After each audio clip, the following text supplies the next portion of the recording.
Conception does not guarantee manifestation. Now, what I mean by that is bird and a fish created by God. The fish was created to do what? Swim.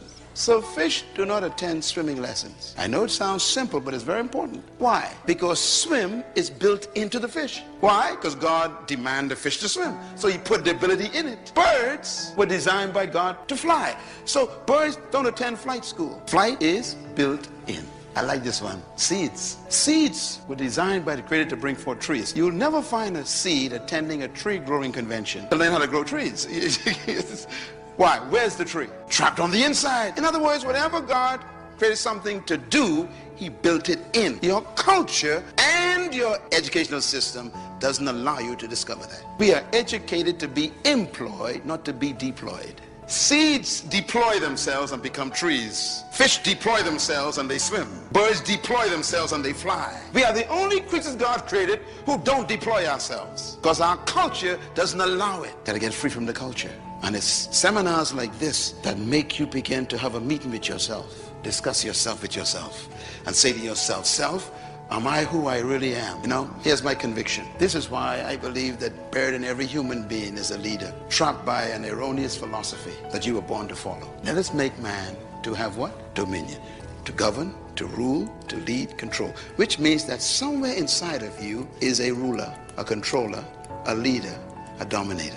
Somewhere in there, because he would not have demanded it if he didn't inject it. Which means that your ability is determined by your responsibility. Your potential is designed by your purpose. Your potential is equal to what you were born to do. The best example I can give you is this car. Look at this car. All cars have what they call a speedometer. Am I right? Well, here's an old one, old Chevy. Now, if you look at the numbers have to 160 miles per hour this car can travel. All of your cars have that kind of registration, sometimes 200, 180. Everybody got that, right? Okay. Now, when you bought the car, that was on the car. You bought the car with it. It was on it, 180 miles per hour. I'm getting ready to go. Okay. I'm so excited. Okay, so you bought this car, brought it home, and the manufacturer says this car can travel 180 miles per hour. How can the manufacturer put that on there? What makes him so sure that this vehicle could travel 180? That's the first question. The second question is, have you ever traveled 180 in that car? No. Let me tell you how stupid our philosophy of our countries are. We sell a car that could travel 180 and put a sign up 50 miles per hour. It's amazing. It's crazy. I don't understand it. I have no idea how they got this idea. I don't know where it comes from. But it tells you the nature of your culture. Don't try it. They give the company permission to build the capacity, but restricts your ability to use it. And you never thought about that. And that's the way they think about you. So all your life, you can make 180. But you've been traveling for 50 years at 60 miles per hour, and you think you're living. The capacity is present. Our culture says you can't go any further. And God says, press the accelerator. And your culture says you can't go any further. You can go no faster. You got to make a decision tonight, see? I love my mother, but I'm not giving my mother control over my life. My mom got control of her life. She don't get to have control.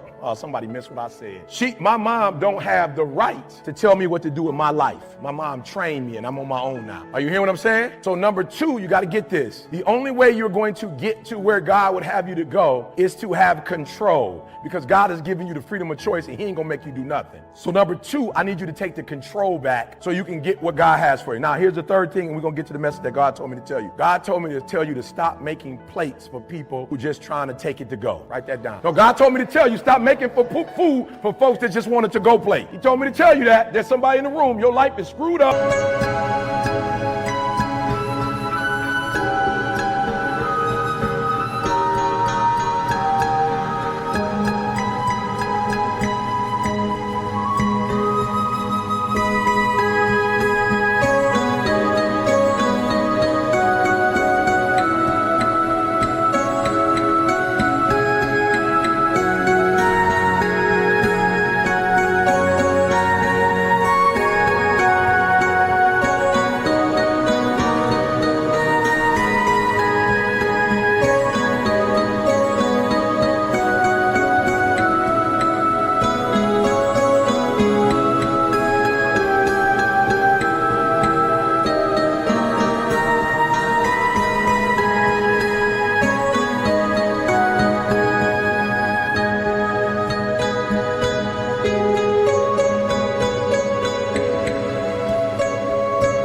because you making food for people who just wanted to go plates. You are a great good person. You phenomenal. You got it going on. You making all these great meals, and it's a whole bunch of people coming to your house. And listen to me very closely. My grandma taught me when I was young. My grandma had 14 kids who all had kids. And my grandma said, I will cut you. You can eat as much food as you want at the house. But if I swear if one of y'all little jokers take something out this house, you get in the business in front of your mama. In front of your, because I used to whip their butt. I'm whipping your butt too. With a switch. Don't take no food out of my house. You can eat as much as you want when you here, but do not pack a plate. And most of y'all running with people who, when you fix food, they come to your house and take it to go plate. They don't bring nothing. They not trying to help you. All they in your life to do is take.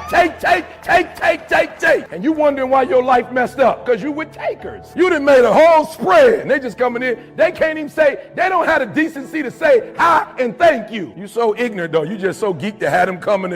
So-and-so came to my house. I'm so glad they came over. Listen to me. I promise you there's some other folks who cooking or who would bring at least something to drink and some cups that would love to come to your house. You ain't got to put up with that mess. And so in 2019, God told me to tell you, your life going to go to a whole nother level if you just get rid of folks who bringing in to-go containers. You already know who they are, too. As soon as I said it, you already knew who you like to see. They'll never bring nothing. You didn't even notice at first until it came in the atmosphere. Then all of a sudden, you was like, you're right. They always taking. And I tell my babies all the time, it ain't nothing wrong with helping, but you can't help when you ain't got nothing. You got to have something first before you can help somebody. I couldn't do this if I was broke. The plane tickets cost money. The hotel I'm staying at.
Buckhead costs money. I couldn't do this if I was broke. I couldn't be a blessing of you if I was broke. And most of y'all, you broke and you trying to bless somebody when you broke. You ain't that desperate for company. You can't be that desperate to have somebody at your house. And he keep eating at your house but going to stay at her house. I'm just trying to help somebody. She coming to get a plate from your house, but she's sleeping at his house. Ain't nothing wrong with getting a plate, boo, but you gonna have to stay. You're gonna have to at least stay. You know what I'm saying? I'm trying to put it in so you can understand. And so God is blessing you, but the little resources you got, you're giving them away. So what you're gonna have to learn how to do is you're gonna have to learn to bring people in your life. You know, you gotta pick certain things that motivate. The number one motivating thing for me, and I'm just being honest, was I was sick and tired of being poor. I was just exhausted. My mother was poor, my father was poor, my brothers and sisters were poor, all my friends were poor, all my relatives were poor. I lived in a poor neighborhood, we lived in a poor house. I was just like, wow, man. I watch TV, and I would see, like at Christmas time, my father would put us in the car and take us out to the suburbs to see the Christmas lights. And I would see these big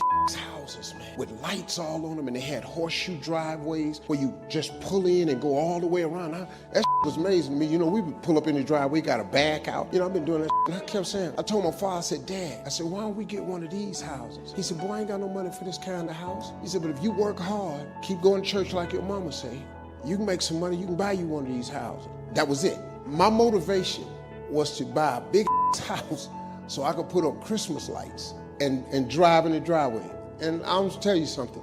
Every home I have, every house I've ever owned or built, you got to pull in one way and drive all the way around to come out there. I have never built, lived, or owned a home that did not have that driveway with gates on both sides. Never. That was the biggest motivating. So my advice is you have to find a dream that's so big that it overwhelms all of your fears and causes you to never give up. Now, you're gonna think about quitting no matter what you do. I mean, I've thought about it many times, but I always just kept thinking about that house. And I've always dreamed of buying my mother and father a real house. And and before they died, I was able to do all of that.